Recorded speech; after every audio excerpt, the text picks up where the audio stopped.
It was 2:17 in the morning. Barry White had been in the studio for 11 hours. The song was almost there. Almost. That word, almost, was the most expensive word in the recording business. Almost meant the session stayed open. Almost meant the musicians waited. Almost meant the engineer kept the tape rolling on a night that had already cost more than anyone wanted to calculate. The problem was the chorus. 16 bars that Barry White had written 3 weeks ago in the back of a car on the way to a session that had nothing to do with this song. 16 bars that had felt, in the back of that car, like the truest thing he had ever written. And now, at 2:17 in the morning, they felt like a lie. The song was called Never, Never Gonna Give You Up. It was 1972.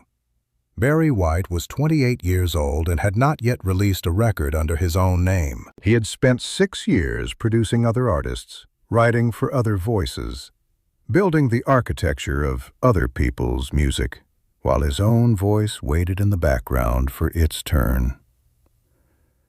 His turn had come. The album was scheduled, the sessions were booked, and 11 of the 12 tracks were done, fully arranged, fully recorded, fully everything except the one thing that Barry White required of his music before he would let it leave the room. True, the chorus of Never, Never Gonna Give You Up was not yet true. It was close. It was technically correct, the right notes, the right rhythm, the right harmonic structure. But it was not saying what Barry White needed it to say. And he could not yet identify what it was not saying or how to make it say it. He had been trying for 11 hours. The musicians had gone home at midnight. The engineer, a meticulous man named Gerald Park, who had been recording sessions in Los Angeles since 1965, and who had developed over those 7 years a sophisticated ability to distinguish between a producer who needed more time and a producer who needed to sleep, had suggested, with the careful diplomacy of someone who knows better than to be direct, that perhaps the chorus would resolve itself more easily in the morning. Barry White had looked at him. Gerald had gone to get coffee. Barry White was alone in the control room. The studio beyond the glass was dark except for the ghost light, a single bulb on a stand at the center of the live room, standard practice, the minimum illumination a recording space requires when it is not in active use. He had the rough mix on the monitors. He had been playing the chorus back at intervals for 3 hours, listening, stopping, adjusting a single word, playing it back again. The legal pad on the console was dense with crossed-out lines. 47 attempts at the same 16 bars. None of them true. At 2:23, the control room door opened. Barry White did not look up. He assumed it was Gerald with the coffee. It was not Gerald. The man who came through the door was pushing a mop bucket. He was in his mid-50s, compact and deliberate, wearing the gray uniform of the building's cleaning staff, with a name tag that said Earl in the plastic sleeve above his left breast pocket. He had the particular quality of presence of someone who moves through spaces without expecting them to accommodate him, the practiced invisibility of a man whose job requires that he not disturb the people in the rooms he cleans. He saw Barry White. He stopped. "I can come back," Earl said. "Go ahead," Barry White said, not looking up from the legal pad.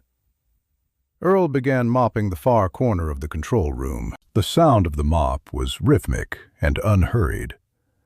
Barry White played the chorus back again, stopped it, crossed out a line, started again from the top of the 16 bars. Earl had stopped mopping. Barry White became aware of this the way you become aware of a sound stopping, not immediately, but in the moment of contrast, the sudden change in the texture of the room. He looked up.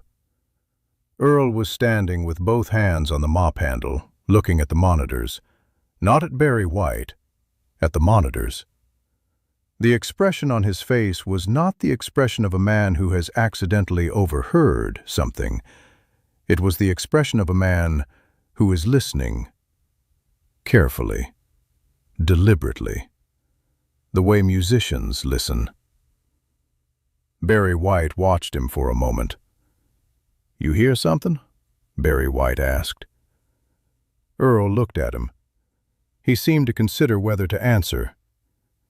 "It stops," Earl said. Barry White waited. "The song, right in the middle of the chorus. It stops going forward."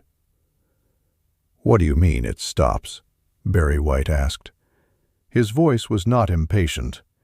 It was the voice of a man who has been alone with a problem for 11 hours and has just heard someone describe the problem in a way he had not been able to. "It's asking something," Earl said. "In the chorus. The verse sets it up. The verse is a man telling somebody something.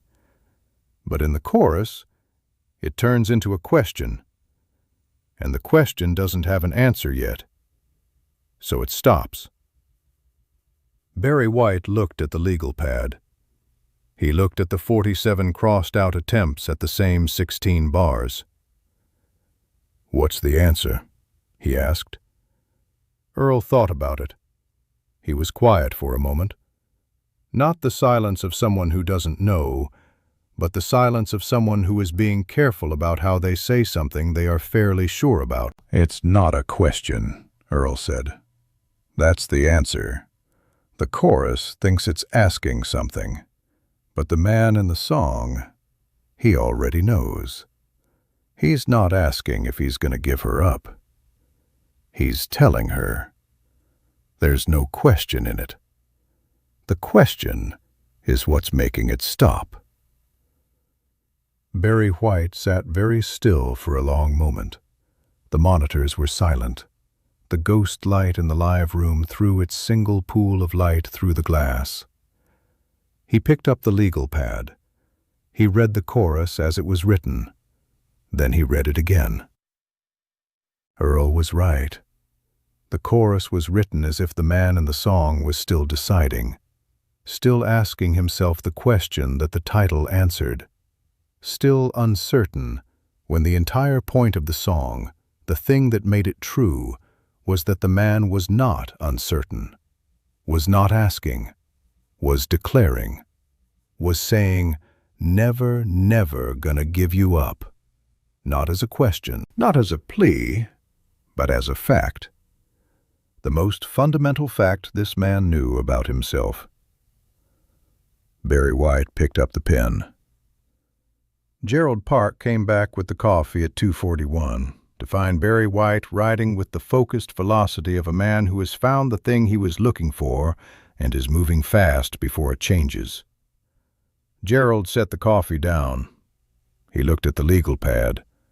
He looked at the monitor settings. He looked at Earl, who had resumed mopping and was working his way toward the door with the same unhurried deliberateness with which he had entered. Gerald looked at Barry White. Barry White did not look up. "Get the musicians back in here," he said. "Now?" "Now." Gerald Park began making phone calls. The session resumed at 3:15 in the morning. The musicians arrived in various states of having been asleep, rumpled and quiet, carrying the particular patience of people who understand that the work is the work, regardless of the hour. Barry White played them the new chorus, not from the legal pad, from memory. The words had rearranged themselves in the 45 minutes between Earl's observation and the musician's arrival. Not dramatically, not completely differently, but precisely enough. The question marks removed, the uncertainty replaced with the flat, declarative certainty of a man who knows. The musicians looked at each other. The bass player, a man named Lewis, who had been with Barry on 6 sessions and had never heard him get something wrong, and had never heard him get something this definitively right, said later that when Barry White sang the new chorus for the first time in that room at 3:15 in the morning, with the musicians half asleep and the coffee cooling and the ghost light still on in the live room, it was immediately and completely obvious that this was the version. Not almost the version. They recorded it in 2 takes. The second take was the one on the record. Never Never Gonna Give You Up was released in 1973. It reached number 7 on the Billboard Hot 100. It was Barry White's breakthrough as a solo recording artist, the song that told the industry and the world that the voice they had been hearing on other people's records for 6 years was, in fact, the most important voice in the room. Barry White gave dozens of interviews in the years that followed. He talked about the song, about what it meant, about how it came to be. He never mentioned Earl. Not because he had forgotten, because Earl had not given his last name, because the building's cleaning staff turned over with the particular frequency of people in jobs that the building does not consider important enough to make permanent, because Barry White had gone back, 2 weeks after the session, to the recording studio and asked the front desk about the man named Earl who cleaned the control rooms at night. They did not have anyone named Earl. They had changed cleaning companies the previous month. The trail ended there. Barry White told the story once, not in an interview, not publicly. In a conversation with his arranger, Gene Page, the man who translated Barry White's musical ideas into the orchestral architecture that made those ideas feel inevitable, over a late dinner in 1978, 6 years after the session.